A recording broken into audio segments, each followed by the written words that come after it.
Hello friends, कैसे हैं आप लोग। उम्मीद है कि आप लोग अच्छे होंगे। आज की हमारी सीरीज का नाम है काचीपुटा पार्ट नंबर 8। एपिसोड की स्टार्टिंग में रोडो एक बेंच पे उदास होकर बैठा होता है। तभी यहाँ पर इंजन आके बैठता है और बोलता है कि रोडो, तुम उदास होकर क्यों बैठे हो।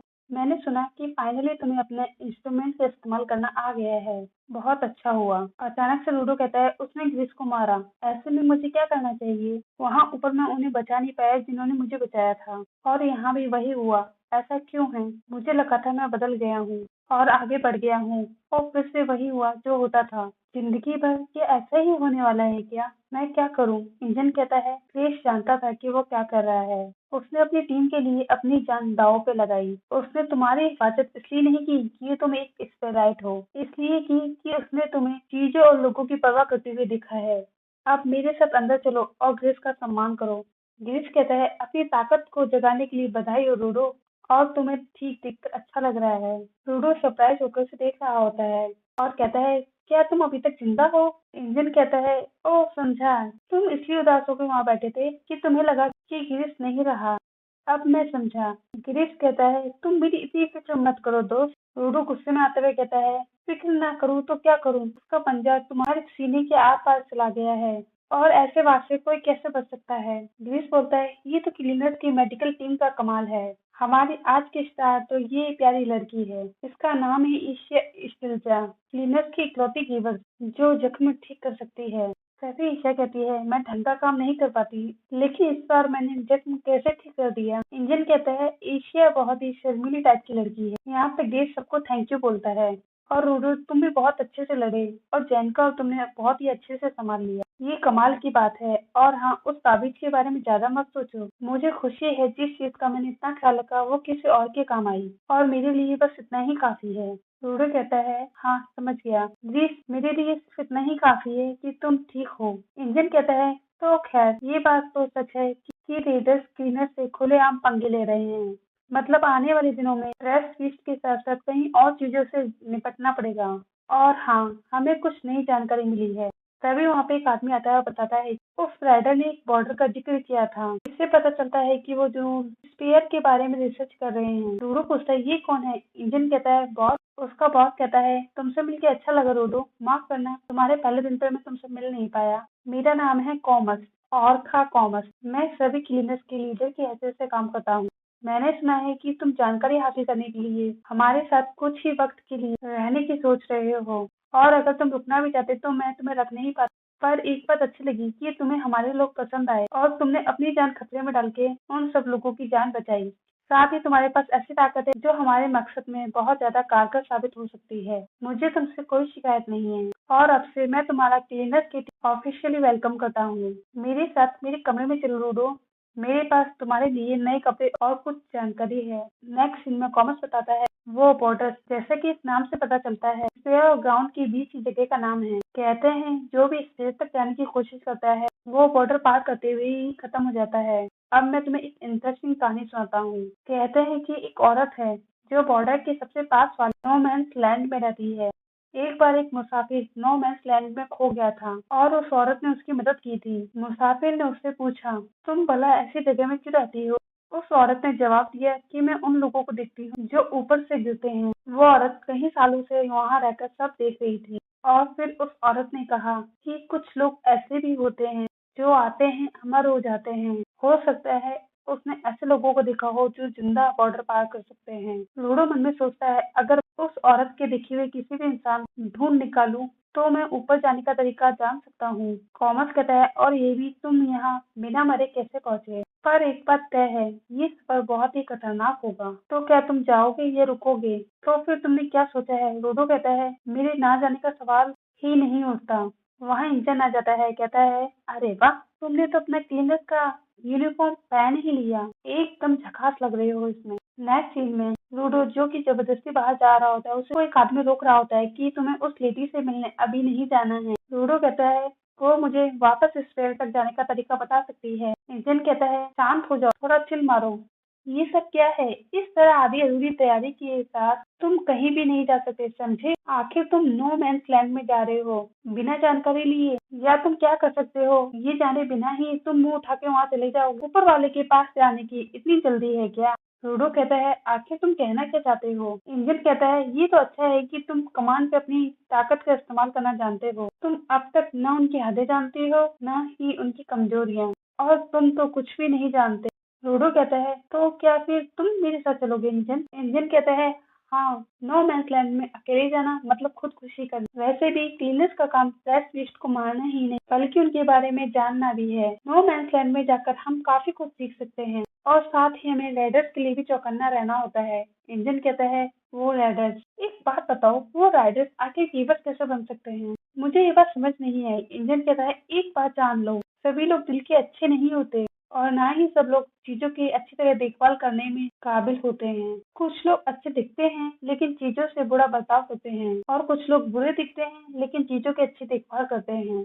एक इंसान की शराफत का उसके गिवर होने या ना होने में कोई हाथ नहीं होता। एक और बात, जो लोग गिवर्स के बारे में अच्छा नहीं सोचते वो कभी कभी हम लोगों को कॉड डिपेंडेंट भी कहते हैं। एक तरह से सही भी है ना। किसी एक चीज के लिए ज्यादा ऑब्सेस्ड होना शायद एक आम इंसान को अजीब लगता है। रोडो मन में सोचता है मेरे ख्याल से मैंने ये बात अपने मन में बैठा ली थी, बुरे लोग कभी चीजों का ख्याल नहीं रखते। लगता है मैं गलत था, लेकिन मैं अभी भी उन चीजों से नफरत करता हूँ। इंजन कहता है मेरी मानो तो तुम्हें रिलैक्स करना चाहिए, और पिछले कुछ दिनों से तुम नॉन स्टॉप काम कर रहे हो। नेक्स्ट में रोडो मन में सोच रहा होता है उसने मुझे रिलैक्स करने के लिए कहा, लेकिन मैं रिलैक्स कैसे करूं, और मुझे ज्यादा देर तक नींद भी नहीं आती। काश मैं भी कचरा चुनने जा पाता। अचानक से यहाँ रियो आ जाती है और कहती है हे रूडो, चलो तुम्हें क्लीनर रेस्क्यू का टूर करवाती हूँ। रियो यहाँ पे सब जगह दिखाती है। रियो पूछती है वैसे तुम ऊपर वहाँ क्या काम करते थे। रोडो बताता है मैं लैपटॉप के साथ सीनरी देखने जाता था, कचरा उठाता था और डांट खाता था।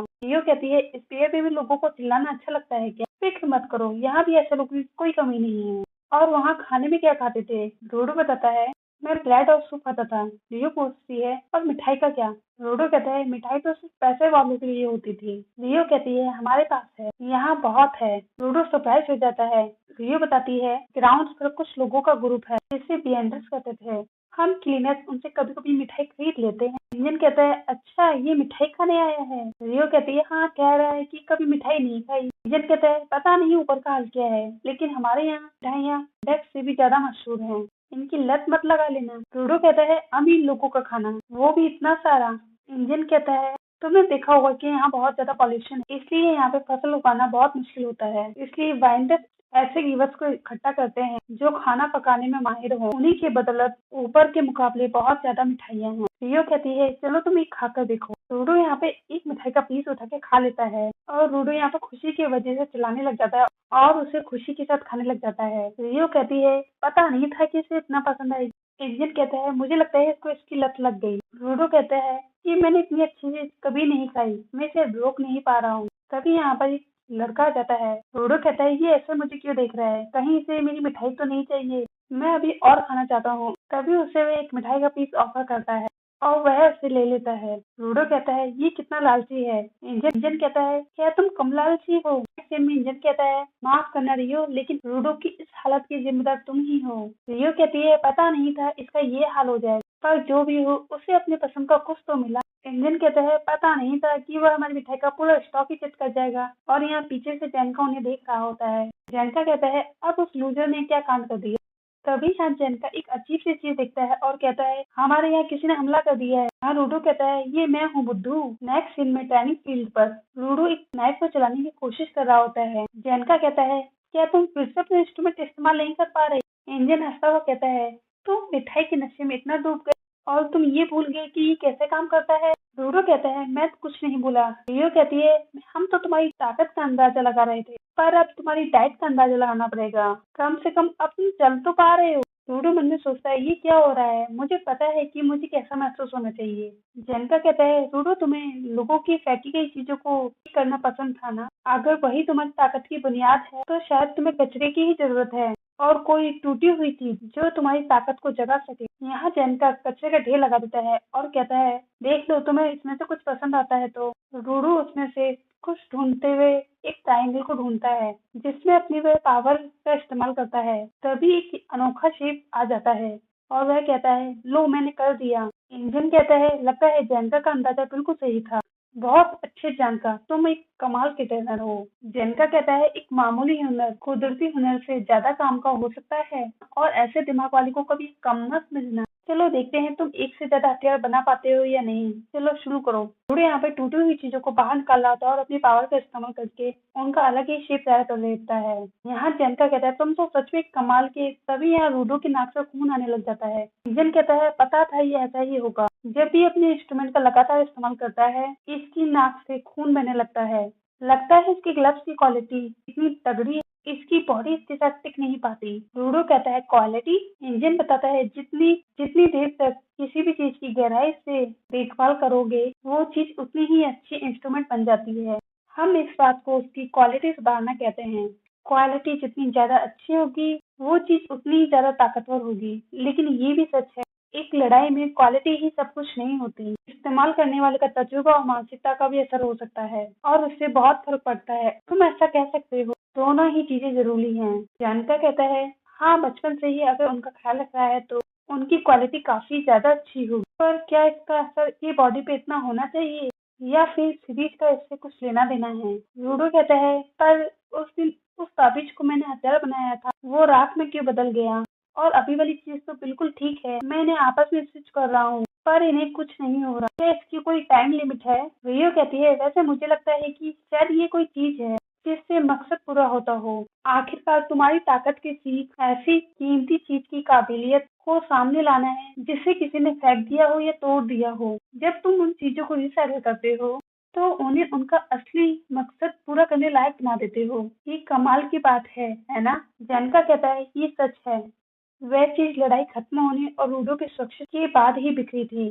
इंजन कहता है ये भी रूडो की ताकत का हिस्सा हो सकता है। कचरे और टूटी हुई चीजों की पूरी काबिलियत को बाहर खींच निकालना उन्हें अपना मकसद पूरा करने के बाद आराम करने देना। हाँ यही बात है।